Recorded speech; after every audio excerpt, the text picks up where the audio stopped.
నమస్తే, welcome to hello doctor. ఇవాల్టి hello doctor లో సంతానలేమి సమస్యకు సంబంధించి సలహాలు సూచనలు అందించడానికి మనతో పాటు స్టూడియోలో ఉన్నారు 49 సంతాన సాఫల్యత అండ్ పరిశోధన కేంద్రం నుండి డాక్టర్ మృదుల ప్రియాంక గారు ఉన్నారు. వారిని అడిగి సలహాలు సూచనలు తెలుసుకుందాం.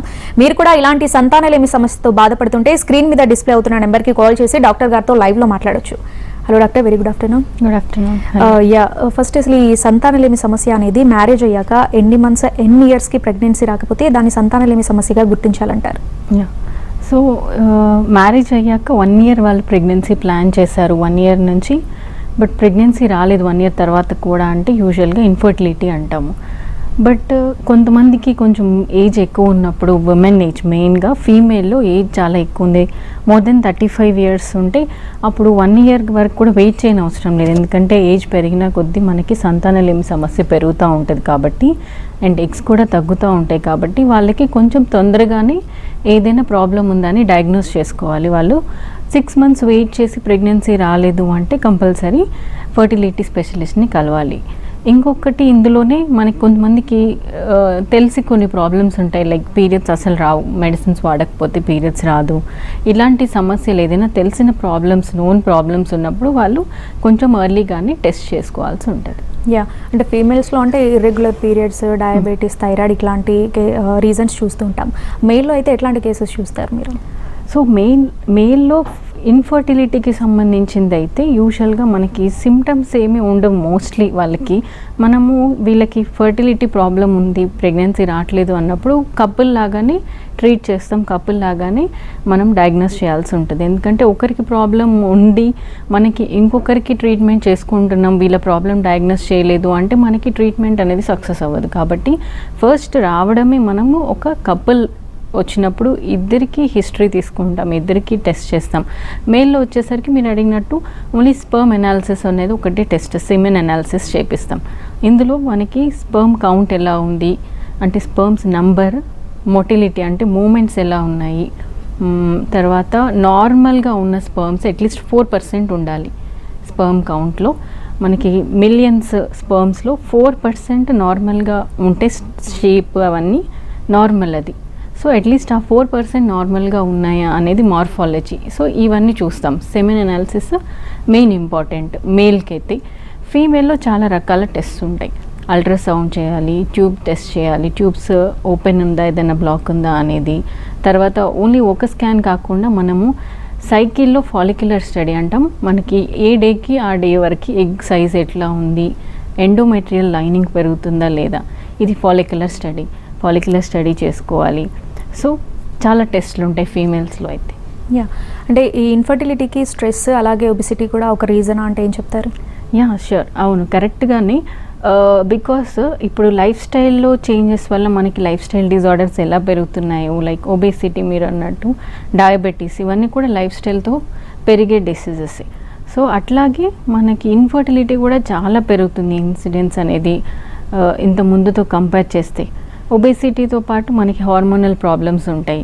హార్మోనల్ ప్రాబ్లమ్స్ వల్ల వెయిట్ గెయిన్ ఎక్కువయ్యి ఒబేసిటీ అయ్యే ఛాన్సెస్. సో ఇది అంతా సర్కిల్ లాగా, ఒక ప్రాబ్లంతో ఇంకో ప్రాబ్లం ఇంటర్లింక్డ్ ఉంటుంది, హార్మోనల్ ఇష్యూస్ అని. ఫీమేల్లో మనం పీసీఓఎస్ అని చూస్తూ ఉంటాం కదా, అసలు ఈ పీసీఓఎస్ అంటే ఏంటి? పీసీఓఎస్ అంటే polycystic ovarian syndrome. Polycystic, PCO అంటే పాలిసిస్టిక్ ఓవరీస్. మనం ఎప్పుడైనా అల్ట్రాసౌండ్ చేయించుకున్నప్పుడు అందులో మనకి ఓవరీస్లో కనుక సిస్టిక్ అంటే చాలా చిన్న చిన్న సిస్ట్ లాగా ఉన్నాయంటే పాలిసిస్టిక్ ఓవరీస్ అనేది మనకి స్కాన్లో రిపోర్ట్ ఇస్తారు. సో ఇట్లా పాలిసిస్టిక్ ఓవరీస్ స్కాన్లో ఫైండింగ్ ఉన్నంత మాత్రాన అందరికీ మనకి ఇర్రెగ్యులర్ పీరియడ్స్ ఇవన్నీ ఉండాలని లేదు. కొంతమందికి స్కాన్లో పాలిసిస్టిక్ ఓవరీస్ ఉండొచ్చు, బట్ వాళ్ళకి హార్మోనల్ ఇంబ్యాలెన్స్ ఏం లేదు, ఎగ్ పెరిగి రిలీజ్ అవుతుంది, ప్రెగ్నెన్సీస్ వచ్చాయి, పీరియడ్స్ రెగ్యులర్గా ఉన్నాయి అన్నప్పుడు వీళ్ళని మనం పీసీఓఎస్ అనలేము. పీసీఓఎస్ అంటే మనకి పాలిసిస్టిక్ ఓవరీస్తో పాటు వేరే అసోసియేటెడ్గా అంటే మనకి ఆండ్రోజన్స్ ఎక్కువ ఉంటాయి, అన్వాంటెడ్ హెయిర్ ఎక్కువ ఉండడము, చాలా వెయిట్ గెయిన్ అయిపోవడం, ఒబేసిటీ, రెగ్యులర్ పీరియడ్స్. సో ఇవన్నీ కూడా కొంతమందికి డయాబెటీస్ కూడా ఉంటుంది, ఇన్సులిన్ రెసిస్టెన్స్ ఎక్కువ ఉంటుంది. సో ఇవన్నీ కూడా యాడ్ అయినప్పుడు, అన్నీ కలిసి ఉన్నప్పుడు మనం సిండ్రోమ్ అంటాం. సో పాలిసిస్టిక్ ఓవరీస్ ఉన్నంత మాత్రాన పీసీఓఎస్ కాదు. సో ఓన్లీ స్కాన్లో పాలిసిస్టిక్ ఓవరీస్ అన్నారు అనేది టెన్షన్ పడనవసరం లేదు. వేరే ఏం లేకపోతే ఇర్రెగ్యులర్ పీరియడ్స్ ఇవన్నీ లేకపోతే వాళ్ళు ఏం టెన్షన్ పడాల్సిన అవసరం లేదు. అంటే ఇర్రెగ్యులర్ పీరియడ్స్కి హార్మోనల్ ఇంబ్యాలెన్సే రీజన్ అంటారా? మోస్ట్లీ ఇర్రెగ్యులర్ పీరియడ్స్కి మోస్ట్లీ హార్మోనల్ ఇంబ్యాలెన్స్. ఇవి మనకి కొంతమందికి ఫిజియోలాజికల్ అంటాం, అంటే ఏం డిసీజ్ ఉండదు నార్మల్ ఫిజియోలాజీలో. అంటే ఫస్ట్ ప్యూబర్టీ స్టార్ట్ అయినప్పుడు, ఫస్ట్ పీరియడ్స్ స్టార్ట్ అయినప్పుడు టీనేజర్స్కి కొంతవరకు మనకి ఈ హార్మోనల్ ట్రాక్ ఏదైతే ఉంటుందో అది ఇంకా మెచ్యూరిటీ ఉండదు కాబట్టి అది కొంచెం అడ్జస్ట్ అయ్యేంతవరకు ఇర్రెగ్యులర్ పీరియడ్స్ అనేది నార్మల్ ఫిజియోలాజికల్. అండ్ ఎగ్స్ అయిపోయాక జస్ట్ బిఫోర్ మెనోపాజ్ వాళ్ళకి పీరియడ్స్ ఆగిపోయే స్టేజ్ ముందు కూడా ఇర్రెగ్యులారిటీ అనేది అది కూడా నార్మల్. ఇవి నార్మల్ ఫిజియోలాజికల్గా వచ్చే irregular periods. So reproductive age గ్రూప్లో తర్వాత మనకి మ్యారేజ్ అయ్యాక ఆఫ్టర్ 20 years అనుకోండి, అప్పుడు రెగ్యులర్గా ఉండాలి. ఇప్పుడు ఏదైనా ఇర్రెగ్యులారిటీ ఉంది లేదంటే ప్రీవియస్గా రెగ్యులర్గా ఉండి తర్వాత ఇర్రెగ్యులర్ అయ్యాయి అన్నప్పుడు మాత్రం వీటికి మోస్ట్లీ హార్మోనల్ ఇష్యూసే ఉంటుంది. పిసిఓడి కానివ్వండి, థైరాయిడ్ ప్రాబ్లమ్స్ కానివ్వండి. సో ఏదైనా హార్మోనల్ ఇంబ్యాలెన్సే మెయిన్ కాజ్ ఉంటుంది. అంటే ఇది పీసీఓఎస్ని దీనికి పరిష్కార మార్గాలు ఏంటి అంటారు? పీసీఓఎస్లో ఫస్ట్ వాళ్ళు ప్రెగ్నెన్సీ ప్లాన్ చేస్తున్నారా లేదు ఓన్లీ ఇర్రెగ్యులర్ పీరియడ్స్ కోసమే వాళ్ళ మెయిన్ కన్సర్న్ ఏంటి అనేది ఫస్ట్ చూస్తాం. సో ఓన్లీ ఇర్రెగ్యులర్ పీరియడ్స్ ఇంకా మ్యారేజ్ అవ్వలేదు అన్నప్పుడు మనం మెయిన్గా లైఫ్ స్టైల్ మోడిఫికేషనే ఫస్ట్, ఎందుకంటే ఇది హార్మోనల్ ఇష్యూ కాబట్టి. వేరే హార్మోన్స్ ఏదైనా ప్రాబ్లం ఉందా లైక్ థైరాయిడ్ కానివ్వండి, ప్రొలాక్టిన్ కానివ్వండి చూస్తాం. వెయిట్ ఎక్కువ ఉన్న వాళ్ళైతే ఫస్ట్ వెయిట్ రెడ్యూస్ చేసుకోవాలి. ఎనీ మీన్స్ అంటే ఎక్సర్సైజ్, వాకింగ్, డైట్ ఇవన్నీ చూసుకొని ఫస్ట్ వెయిట్ లాస్ అవ్వడం ద్వారా వాళ్ళకి స్పాంటేనియస్గా హార్మోన్స్ కరెక్ట్ అయిపోయి పీరియడ్స్ రెగ్యులర్ అయిపోవడం చూస్తాం. సో ఫస్ట్ అది. లేదు ఇవన్నీ మెజర్స్ తర్వాత కూడా పీరియడ్స్ రావట్లేదు, ఓన్లీ పీరియడ్స్ రెగ్యులర్ అవ్వడమే వాళ్ళ ఇష్యూ అంటే చిన్న హార్మోనల్ టాబ్లెట్స్ తోటి రెగ్యులర్ అవ్వడానికి చూసుకోవచ్చు. At the same time life స్టైల్వి కూడా చేంజెస్ చేసుకోవాలి, దాంతోపాటు మెడిసిన్స్ కూడా యూస్ చేయాలి. వాళ్ళు ప్రెగ్నెన్సీ కోసం వచ్చారు అంటే మనము రెండిటికి అంటే పీరియడ్స్ రెగ్యులర్ అవ్వడానికి ప్రెగ్నెన్సీకి రెండుకు కలిపి ట్రీట్మెంట్ ఇవ్వాల్సి ఉంటుంది. వీళ్ళకి కూడా ఫస్ట్ లైఫ్ స్టైల్ మోడిఫికేషనే ఫస్ట్ మెషర్. తర్వాత మనము ఎగ్ పెరగడం వీళ్ళకి ప్రాబ్లం ఉంటుంది పీసీఓడిలో, అంటే ఎగ్ ఓవ్యులేషన్ అవ్వదు, ఎగ్ పెరగదు కాబట్టి ఫస్ట్ కొన్ని ట్యాబ్లెట్స్ ద్వారా ఓవ్యులేషన్ ఇండక్షన్ చేస్తాము. అంటే ఎగ్ నార్మల్గా పెరగడానికి, ఎగ్ రిలీజ్ అవ్వడానికి చిన్న ట్యాబ్లెట్స్ ఇస్తాము, ఓవ్యులేషన్ ఇండక్షన్ అంటాం. కాలర్ ఉన్నారు, మాట్లాడదాం. హైదరాబాద్ నుండి సౌజన్య గారు, నమస్తే అండి. గుడ్ ఆఫ్టర్నూన్ డాక్టర్, నా పేరు Soujanya. Hello 36 doctor. Good afternoon. Hello. నా ఏజ్ 36 అండి. ఓకే. నాకు పిసిఓడి ప్రాబ్లం ఉంది doctor. So last time IVF treatment చేయించుకున్నాము with donor oocyte. Okay. 3rd month లో వచ్చేసి మిస్క్యారేజ్ అయింది డాక్టర్. ఓకే. పీరియడ్స్ వస్తాయి అంటే ఇర్రెగ్యులర్ ఉన్నాయి, వచ్చినా కానీ ఫాల్కల్ ఉన్నది రిలీజ్ అది కాదు. సో ఇప్పుడు మళ్ళీ మేము ఐఏ చేయించుకోవాలనుకుంటున్నాము. సో ఐఏ చేయించుకుంటే సక్సెస్ అవుతుందా ఏంటి అని అడుగుతున్నాం. ఐయుఐ చేయించుకుందాం అనుకుంటున్నారా? అవును డాక్టర్, ఒకసారి ఐఏ ట్రై చేద్దాం అనేసి అని అనుకుంటున్నాం డాక్టర్. ఓకే. సో 36 yearsకి అంటే పీసీఓడి ఉంది అనేసి అన్నారు, బట్ డోనర్ ఎగ్ చేయించుకున్నాను అనేసి అన్నారు. సో యూజువల్గా డోనర్ ఎగ్ మనకి ఎవరికైతే ఎగ్స్ చాలా తగ్గిపోయినాయి, ఎగ్స్ రిజర్వ్ లేదు, కొంతమందికి AMH 0.0 అట్లా ఆ వాల్యూస్ ఉన్న వాళ్ళకి యూజువల్గా డోనర్ ఎగ్ సజెస్ట్ చేస్తారు. లేదంటే వాళ్ళకి హిస్టరీ ఆఫ్ ఏదైనా అనామలీస్ ఉన్నాయి ప్రీవియస్ ప్రెగ్నెన్సీస్లో, అండ్ ఫీమేల్లో మనకి ఏదైనా జెనెటిక్ ప్రాబ్లం ఉంది, క్రోమోజోమల్ ఇష్యూస్ ఉన్నాయి. సో ఇట్లాంటి వాళ్ళకి యూజువల్గా డోనర్ ఎగ్ అనేది సజెస్ట్ చేస్తారు. సో వీళ్ళలో 36 అంటే కొంచెం ఏజ్ ఎక్కువ ఉంది, బట్ ఎగ్స్ బాగున్నాయి అంటే పాలిసిస్టిక్ ఓవరీస్ ఉన్న వాళ్ళకి యూజువల్గా ఎగ్ రిజర్వ్ బాగానే ఉంటుంది ఒక ఏజ్ తర్వాత కూడా. సో ఎగ్స్ రిజర్వ్ ఎట్లా ఉంది అనేది ఒకసారి చెక్ చేసుకొని ఎగ్స్ రిజర్వ్ బాగానే ఉంది అంటే వాళ్ళు ఐవై ట్రై చేయొచ్చు, నాట్ ఎ ప్రాబ్లం. బట్ ముందు ఐవీఎఫ్ విత్ డోనర్ ఎగ్ చేయించుకున్న వాళ్ళకి హెల్దీ ప్రెగ్నెన్సీ రాలేదు కాబట్టి మళ్ళీ వేరే ఏదైనా ఇష్యూస్ ఉన్నాయా అనేది ఫస్ట్ డయాగ్నోస్ చేసుకోవాలి. ఐయుఐకైనా ఐవీఎఫ్కైనా ముందు వేరే ఏదైనా ఇష్యూస్ ఉందా, మేల్ ఎలా ఉంది, మెయిల్ స్పర్మ్ కౌంట్ ఎలా ఉంది ఇవన్నీ కూడా చూసుకోవాలి. ఐయుఐ చేయించుకోవాలంటే స్పర్మ్ నార్మల్గానే ఉండాలి, తర్వాత ట్యూబ్స్ ఓపెన్ ఉండాలి. ట్యూబల్ బ్లాక్ ఏదైనా ఉంటే కూడా ఐయుఐ వల్ల ప్రయోజనం ఉండదు. కాబట్టి ఒకసారి ఐయుఐకి ముందు ఇవన్నీ ఒకసారి చెక్ చేసుకోండి. రిజర్వ్ బాగుంది, స్పర్మ్ బాగుంది, ట్యూబ్స్ కూడా బాగుంటే ఐయుఐ చేయించుకోండి. నెక్స్ట్ కాలర్తో మాట్లాడదాం. వెంకట నాగేశ్వరరావు గారు తెనాలి నుండి. నమస్తే అండి. చెప్పండి మేడం. డాక్టర్ గారితో మీ ప్రాబ్లం ఏంటో చెప్పండి, మాట్లాడండి. హలో హలో చెప్పండి. మేడం 49 సెంటర్ ఏ సెంటర్ అని మీరు ఏం తెలుసుకోవాలనుకుంటున్నారు, మీ ప్రాబ్లం ఏంటో చెప్పండి. రైట్, కాల్ కట్ అయిపోయింది. ఈ పీసీఓడిలో అవ్వచ్చు లేదా పీసీఓఎస్ అవ్వచ్చు. పీరియడ్స్ టైంలో కొంతమందికి ఫ్లో ఎక్కువ ఉంటుంది, ఫ్లో తక్కువగా ఉంటుంది. సో అది కూడా ఒక ప్రాబ్లంగా మనం కన్సిడర్ చేయాలంటారా?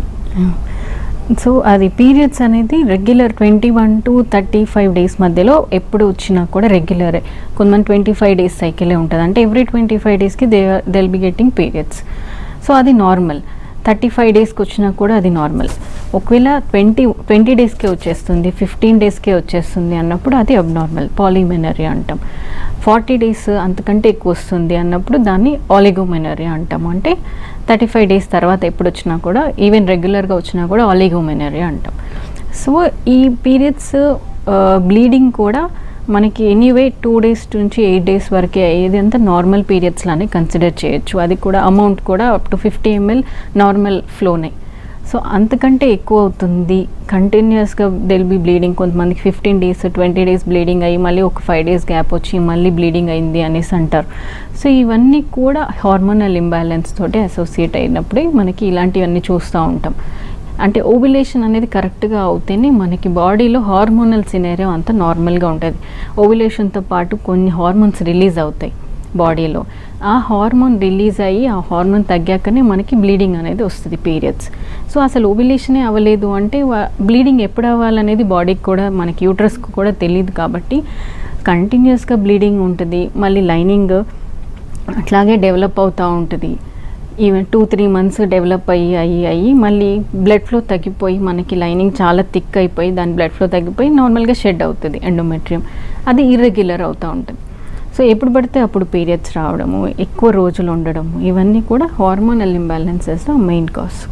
అంటే ఫ్లో కూడా తక్కువగా ఉంటుంది. స్టార్టింగ్ డే నుంచే 1 or 2 డేస్లో క్లాట్గా అవుతూ బ్లాక్నెస్లో అట్లా జస్ట్ 2 డేసే అవుతూ ఉంటుంది. సో దానికి రీజన్ ఇది కూడా మనకి హార్మోనల్ ఇంబ్యాలెన్సే.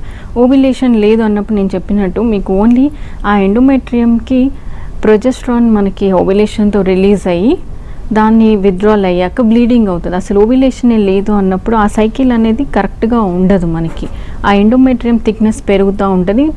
దానికి చాలా థిక్ అయిపోయాక దాని బ్లడ్ ఫ్లో మనకి సరిపోదు, అది ఇంకా పెరగడానికి బ్లడ్ ఫ్లో సరిపోక అది షెడ్ అవుతుంది. అది కొంచెం సేపు షెడ్ అయ్యాక మళ్ళీ నార్మల్ డెవలప్మెంట్ స్టార్ట్ అయిపోతుంది. సో ఇది నార్మల్ బ్లీడింగ్ కాదు, నార్మల్ మెన్స్ట్రుయేషన్ కాదు. సో కంపల్సరీ వీళ్ళకి ఒకసారి స్కాన్ చేయించుకుంటే వాళ్ళకి అర్థమవుతుంది వీళ్ళకి పిసిఓడి ఉందా, వేరే హార్మోనల్ ప్రాబ్లం ఉందా, ఎండోమెట్రియం థిక్నెస్ ఎంత ఉంది చూసి దాన్ని బట్టి మీకు హార్మోనల్ పిల్స్ సజెస్ట్ చేస్తారు. సో అవి తీసుకుంటూ ఇంకా వేరే హార్మోనల్ ఇష్యూస్ ఉన్నాయా కూడా డయాగ్నోస్ చేస్తారు. చాలామందికి హైపోథైరాయిడిజం ఉంటుంది, డయాగ్నోస్ చేసుకోకుండా టెస్ట్ కూడా చేసుకోరు కాబట్టి తెలీదు. సో అది డయాగ్నోస్ చేసుకుంటే అది కూడా కంట్రోల్లో ఉండేలాగా మెడిసిన్స్ వాడాలి. రైట్, కాలర్ ఉన్నారు శ్రీనివాస్ గారు భువనగిరి నుండి. నమస్తే అండి. హలో హలో, డాక్టర్ గారితో మాట్లాడండి. హలో నమస్తే మేడం. నమస్తే అండి, చెప్పండి మేడం. మా మ్యారేజ్ అయ్యి 6 years అయింది మేడం. ఓకే. ఇప్పుడు 6 years నుంచి వెళ్ళి కంటిన్యూగా డాక్టర్ చూస్తున్నాం కానీ ఇలాంటి ప్రతిఫలం లేదు మేడం. ఓకే. అది చెక్ చేస్తుంటే మా భార్యకి గర్భాశయంలో మధ్యలో అడ్డుగోడ లాగా కండ పెరిగిందండి మేడం. Okay okay. ఎదుర్కో 1 time ప్రెగ్నెన్సీ అందిపోయింది. ఓకే. అది ఎందుకు అలా అవుతుందో అర్థమవుతలేదు మేడం. ఓకే. సో అది మీకు ఆల్రెడీ చెప్పారంటున్నారు కదా స్కానింగ్లో, యూట్రస్ లోపల గోడలాగా ఉంది అనేసి అన్నారు అనేసి అంటున్నారు. సో అది సెప్టేట్ యూట్రస్ అంటాము. సెప్టేట్ ఆర్ సబ్సెప్టేట్ అంటే యూట్రస్ డెవలప్మెంట్ స్టేజెస్లో ఒక్కొక్కసారి మనకి క్యావిటీ ఫామ్ అయ్యేటప్పుడు ఫస్ట్ 2 లాగా డెవలప్ అయ్యి ఫ్యూజ్ అవుతుంది డెవలప్మెంట్ అప్పుడు, ఫీటస్ స్టేజ్లో చిన్న ఊమ్లో ఉన్నప్పుడు. సో అట్లా రెండులాగా ఉంది, మనకి ఫ్యూజ్ అయ్యే స్టేజ్లో ఏదైనా ప్రాబ్లం ఉన్నప్పుడు అది అలాగే ఉండిపోతుంది. కొంతమందికి బైకార్నియేట్ అంటే రెండులాగా ఉండిపోతుంది యూట్రస్, బైకార్నియేట్ యూట్రస్ అంటాము. ఒక్కొక్కసారి ఆ మధ్యలో ఏదైతే సెప్టమ్ ఉందో అది మొత్తము పోకపోవచ్చు, అబ్జర్వ్ అయిపోకుండా మధ్యలో అలా ఉండిపోతుంది. దాన్ని సెప్టేట్ యూట్రస్ అంటాం. అది కంప్లీట్ ఉండొచ్చు, లేదంటే కొంతవరకు అబ్జర్వ్ అయిపోయి కొంతవరకు ఉండిపోవచ్చు, సబ్సెప్టేట్ అంటాము. సో ఇట్లా సబ్సెప్టేట్ ఉన్నప్పుడు మనకి దీనికి హిస్ట్రోస్కోపీ ద్వారా మనం ఈ ప్రాబ్లం అనేది క్లియర్ చేసుకోవచ్చు. జస్ట్ ఒక చిన్న కెమెరా పంపించి యూట్రస్ లోపలికి ఆ మధ్యలో ఏదైతే ఉందో పొర దాన్ని సిజర్స్తో కట్ చేస్తారు, హిస్ట్రోస్కోపిక్ సెప్టల్ రిసెక్షన్. సో ఇది చేయించుకుంటే మీకు ప్రెగ్నెన్సీ ఎక్కువ సక్సెస్ రేట్స్ ఉంటుంది, అబార్షన్స్ అయ్యే ఛాన్స్ కూడా తగ్గుతుంది. ప్రీవియస్గా అబార్షన్ అయింది అంటున్నారు కాబట్టి ఫస్ట్ ఇది చేయించుకున్నాక అప్పుడు ప్రెగ్నెన్సీ ప్లాన్ చేయండి. కాలర్ ఉన్నారు వెంకటేశ్వరరావు గారు విజయవాడ నుండి. నమస్తే అండి. హలో హలో, డాక్టర్ గారితో మాట్లాడండి. Madam good afternoon. Madam good afternoon అండి, చెప్పండి. My name is Venkateswara madam, Vijayawada. Okay madam మాకు మ్యారేజ్ అయ్యి 6 years అవుతుంది మేడం. ఓకే, ఏ ప్రాబ్లం లేదు మేడం. ఓకే, నాలో కానీ మా వైఫ్ లో కానీ ఎటువంటి ప్రాబ్లమ్స్ లేవు మేడం. ఓకే, నాకు స్పర్మ్ కౌంట్ బాగానే ఉంది. యాక్చువల్ మా వైఫ్ కూడా ఎగ్స్ రిలీజ్ అవుతున్నాయి, అవన్నీ బాగున్నాయి. ఓకే, ప్రెగ్నెంట్ అది మేడం గారిని కన్సల్ట్ అయితే వేరే మేడం గారిని అన్ని బాగున్నా కానీ ఇలా రాదు కొంతమంది అన్నారు మేడం. ఓకే, మరి ఏం చేయాలి అర్థం కావట్లేదు. సో ఏం ట్రీట్మెంట్స్ తీసుకున్నారు మీరు? ఐయుఐ ఏమైనా ట్రై చేశారా 6 yearsలో? ఒకసారి చేశారు మేడం. ఐయుఐ కూడా చేయించుకున్నారు? ఒకసారి చేశారు మేడం, కానీ ప్రెగ్నెన్సీ రాలేదు, డేట్ వచ్చేసి. Okay, okay. అన్ని ప్రాబ్లం మన మేడం గారు ఈ టెస్ట్ కూడా మన ట్యూబ్ టెస్ట్ కూడా చేశారు. ట్యూబ్ టెస్ట్ కూడా నార్మల్ గానే ఉంది. నార్మల్ గాను. ఓకే, సో స్పర్మ్ నార్మల్గా ఉంది, యూట్రస్ ఎగ్స్ మంచినే పెరుగుతున్నాయి, లైనింగ్ బాగానే ఉంది, ట్యూబ్స్ కూడా ఓపెన్ ఉన్నాయి, అయినా కూడా ప్రెగ్నెన్సీ రావట్లేదు అంటే అన్ఎక్స్ప్లెయిన్డ్ అంటే ప్రాబ్లం అసలు ఏం లేదని కాదు. సో ప్రాబ్లం ఏంటి అనేది మనకి ఇంకా డయాగ్నోస్ అవ్వలేదు. ఎందుకంటే మనకు ఉన్న కొన్ని టెస్ట్లు బేసిక్ టెస్ట్, ఇందులో ప్రాబ్లం ఉంటే దాన్ని బట్టి మనం ఏదైనా ట్రీట్మెంట్ సజెస్ట్ చేస్తాం. ఈ బేసిక్ టెస్ట్లో ఏం ప్రాబ్లం లేదు అంటే వేరే స్టేజ్ మైక్రోస్కోపిక్ లెవెల్లో ఉండొచ్చు ప్రాబ్లం. మనకి అది టెస్ట్ చేయడానికి టెస్ట్స్ ఏమి ఉండవు, ఓన్లీ ప్రెగ్నెన్సీ వస్తేనే అన్నీ బాగున్నట్టు. సో వీళ్ళలో ఏంటంటే ఎగ్ లెవెల్లో ఉండొచ్చు, అంటే మనకి ఎగ్ అనేది మనకు బయటకు కనిపించదు, స్కాన్లో కూడా కనిపించేది ఎగ్ చుట్టూ ఉండే బ్యాగ్ మాత్రమే కనిపిస్తుంది. అందులో ఎగ్ మైక్రోస్కోప్లోనే చూడాలి, అందులో ఎగ్ ఉందా లేదా అనేది కూడా మనకు తెలియదు. అందుకని చిన్న మెథడ్స్లో ప్రెగ్నెన్సీ రేట్స్ కూడా తక్కువ ఉంటాయి. విత్ ఐయుఐ 10 to 15% ఉంటుంది, వాళ్ళే కన్సీవ్ అవుతారు. సో వీళ్ళల్లో ఏంటంటే ఎగ్ లెవెల్లో ఉండొచ్చు ప్రాబ్లం, ఎగ్ క్వాలిటీ తక్కువ ఉందా, అసలు లోపల ఎగ్ ఉందా లేదా అనేది మనకి బయటికి తీసి చూస్తేనే మనకి ఎగ్ క్వాలిటీ అనేది తెలుస్తుంది. స్పర్మ్ కూడా మనకి లోపలికి వెళ్ళి ఎగ్తో కలవడానికి మధ్యలో ఏదైనా ప్రాబ్లం ఉందా, సర్వైకల్ మ్యూకస్ ఎక్కువ ఉందా. ఐయుఐలో మనం యూజువల్గా సర్వైకల్ మ్యూకస్ కూడా బైపాస్ చేస్తాము, యూట్రస్ లోపల దాకా పంపిస్తాము. బట్ ఆ స్పర్మ్ అనేది యూట్రస్ నుంచి ట్యూబ్ వరకు వెళ్ళి ఎగ్ని ఫర్టిలైజ్ చేయాలి. సో ఇవన్నీ కూడా జరగట్లేదు అంటే ట్యూబల్ ఫంక్షన్ ఏదైనా ప్రాబ్లం ఉందా అనేది కూడా మనకు టెస్ట్ చేయడానికి ఉండదు, ఓపెన్ ఉందా లేదా అనేది మాత్రం తెలుస్తుంది. ట్యూబ్స్ ఫంక్షన్ తెలుసుకోవడానికి టెస్ట్ లేదు కాబట్టి ఇది న్యాచురల్గా రావట్లేదు, వేరే ప్రాబ్లం ఏం కనిపించట్లేదు అన్నప్పుడు ఐయుఐ ట్రై చేయొచ్చు. ఐయుఐలో కూడా రావట్లేదు అన్నప్పుడు లాస్ట్ ఆప్షన్ ఐవీఎఫ్ఏ ఉంటుంది. ఇందులో మనం బయటికి తీసి ఎగ్స్ క్వాలిటీ కూడా చెక్ చేసి డైరెక్ట్గా స్పర్మ్ ఇంజెక్ట్ చేస్తాము. ఎంబ్రియో తయారు చేసుకొని ఎంబ్రియో క్వాలిటీ కూడా చెక్ చేసుకొని మంచి ఉన్న ఎంబ్రియోస్ యూట్రస్లో ట్రాన్స్ఫర్ చేస్తాం కాబట్టి వీళ్ళకి ఎక్కువ ఛాన్స్ ఉంది. కాలర్ ఉన్నారు మహేశ్వరి గారు. మహేశ్వరి గారు డాక్టర్ గారితో మాట్లాడండి. హలో హలో, డాక్టర్ గారితో మాట్లాడండి. హలో, గుడ్ ఆఫ్టర్నూన్ అండి. గుడ్ ఆఫ్టర్నూన్ అండి, చెప్పండి. నాకు 1 year back right side tube block ఉందని చెప్పారు. ఏంటమ్మా ట్యూబ్ బ్లాక్ రైట్ ఉందన్నారా? సైడ్ ట్యూబ్ బ్లాక్ ఉందని చెప్పారు. ఓకే, అయితే మేము లాస్ట్ మంత్ 49 హాస్పిటల్లో చూపించుకుంటాము, ఐఏ ట్రై చేద్దామని వెళ్ళామండి. ఓకేమ్మా, ఓకే. ట్రీట్మెంట్ స్టార్ట్ చేసిన తర్వాత ఐఏ చేసే ముందు నాకు మళ్ళీ టెస్ట్ చేశారు ఒకసారి. ఓకే, అది మళ్ళీ టెస్ట్ చేస్తే అది 2 ట్యూబ్స్లోకి ఎలా వెళ్ళట్లేదు అని చెప్పారు.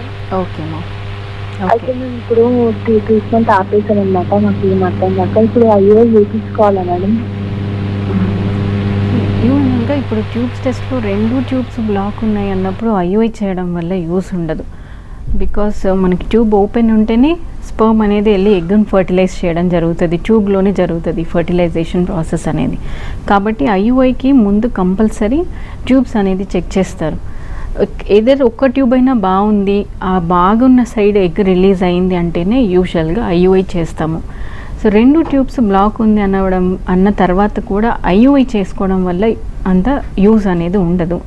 బట్ ఈ ట్యూబల్ టెస్ట్ కూడా 100% కన్ఫర్మ్గా బ్లాక్ ఉంది అనేది తెలియదు. కాబట్టి నెక్స్ట్ ఆప్షన్ మీరు ఏజ్ని బట్టి వేరే ప్రాబ్లమ్స్ ఏదైనా ఉన్నాయా వీటిని బట్టి డిసైడ్ చేస్తాం.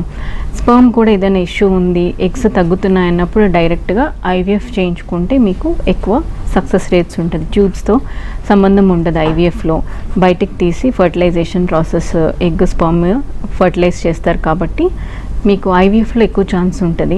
లేదు మీది ఏజ్ చిన్న ఏజ్, స్పర్మ్ ఏది ఇష్యూ లేదు అన్నప్పుడు మీరు మళ్ళీ ల్యాబ్రోస్కోపీ చేసుకొని అసలు నిజంగా ట్యూబల్ బ్లాక్ ఉందా లేదా అనేది డయాగ్నోస్ చేసుకోవచ్చు. మరో కాలర్ ఉన్నారు, శోభన్ గారు. నమస్తే అండి. హలో హలో హలో మేడం, నమస్కారం మేడం. నమస్తే అండి, చెప్పండి. మేడం ఇది స్టార్టింగ్ లో 6 months ట్రీట్మెంట్ చేయిస్తున్నాం మేడం. మా వైఫ్ అయితే పీసీఓడి ప్రాబ్లం అని చెప్పేసి చెప్పారు. దాని తర్వాత సిస్ట్ ప్రాబ్లం అని చెప్పేసి చెప్పారు మేడం. దాంట్లో మీ దగ్గర వచ్చేసి సిస్ట్ ఇన్ ద లెఫ్ట్ అడ్నెక్స్ అని చెప్పేసి చెప్పారు. అలాగే బల్కీ ఓవరీస్ ఇంకా స్మాల్ మయోమెట్రియం సిస్ట్ అని చెప్పేసి చెప్పారు మేడం. ఈ సిస్ట్ చాలా ప్రాబ్లం అవుతుంది మేడం. అసలు ప్రెగ్నెన్సీ ట్రై చేస్తుంటే అవ్వట్లేదు మేడం. ఓకే, సో 1.5 years నుంచి ట్రై చేస్తున్నాను మేడం. ఓకే. సో సిస్ట్ అంటే మనకి ఓవరీస్లో నార్మల్గా ఫిజియలాజికల్గా చిన్న సిస్ట్ అనేది ఫామ్ అవుతూ ఉంటుంది ఎవ్రీ మంత్. స్కాన్లోనే తెలుస్తుంది, మేబీ సిమ్టమ్స్ ఏమి ఉండకపోవచ్చు. సిస్ట్ వేరు, పాలిసిస్టిక్ ఓవరీస్ వేరు ఉంటుంది. సో సిస్ట్ ఏదైనా ఉంటే మనకి మెడిసిన్స్ ద్వారా క్యూర్ అయిపోతుంది. పాలిసిస్టిక్ ఓవరీస్ ఇరెగ్యులర్ పీరియడ్స్ కూడా ఉన్నాయంటే హార్మోనల్ ఇంబ్యాలెన్స్ కూడా ఉన్నట్టు. దానికి మీరు ఎగ్ పెరగడానికి మెడిసిన్స్ వాడాల్సిందే. ఎగ్ పెరగడానికి మెడిసిన్ వాడాక మళ్ళీ స్కాన్ చేసుకోవాలి, ఎగ్ పెరిగిందా లేదా చూసుకోవాలి. ఓన్లీ 1 month మెడిసిన్స్ వాడేసి ప్రెగ్నెన్సీ రాలేదు అని వదిలేయద్దు. మళ్ళీ నెక్స్ట్ మంత్ కూడా ఎగ్ పెరగడానికి మెడిసిన్స్ వాడాల్సి ఉంటుంది. వాడాక పెరిగిందా లేదా చూసుకోవాలి. ఎగ్ రిలీజ్ అవుతుందా లేదా అనేది కూడా మళ్ళీ ఫాలో అప్ చేసుకుంటూ ఉండాలి. సో ఇవన్నీ ఎగ్ పెరుగుతుంది, ఓవ్యులేషన్ అవుతుంది, లైనింగ్ ఎండోమెట్రియం బాగుంది, స్పర్మ్ కూడా బాగుంది, ప్రెగ్నెన్సీ రావట్లేదంటే ట్యూబల్ పెటెన్సీ కూడా చెక్ చేసుకోవాలి. అండ్ మయోమెట్రియల్ సిస్ట్ అన్నారు. మయోమెట్రియల్ సిస్ట్ అనేది వేరు, ఓవరీస్లో ఉండేది వేరు. మయోమెట్రియంలో సిస్ట్ ఉంది అంటే ఏదైనా అడినోమయోసిస్ ఉందా, గర్భసంచి లోపల కూడా ప్రాబ్లం ఉందా అని చూసుకోవాలి. వీళ్ళకి పీరియడ్స్లో చాలా పెయిన్ ఉంటుంది, బ్లీడింగ్ ఎక్కువ ఉంటుంది. సో ఇలాంటివి కూడా సిమ్టమ్స్ ఉంటే అడినోమయోసిస్ ఉందా చెక్ చేసుకోవాలి. ఎందుకంటే అడినోమయోసిస్, ఎండోమెట్రియోసిస్ ఈ ప్రాబ్లమ్స్ అన్నీ మనకి ఏజ్తో పాటు ఇంకా ప్రోగ్రెస్ అవుతూ ఉంటాయి. ఇంకా ఏజ్ పెరుగుతూ ఉంటే ఇంకా పెరుగుతూ ఉంటుంది ప్రాబ్లం. కాబట్టి అలాంటివి ఏదైనా ఉంటే ఇంకా తొందరగా ప్రెగ్నెన్సీ ప్లాన్ చేసుకోవాల్సి ఉంటుంది. రైట్. Thank you doctor. మా స్టూడియోకి వచ్చి ఇన్ఫర్టిలిటీకి సంబంధించి సలహాలు సూచనలు అందించినందుకు థ్యాంక్ యూ. Thank you. ఇది వాళ్ళ హలో డాక్టర్. నమస్తే.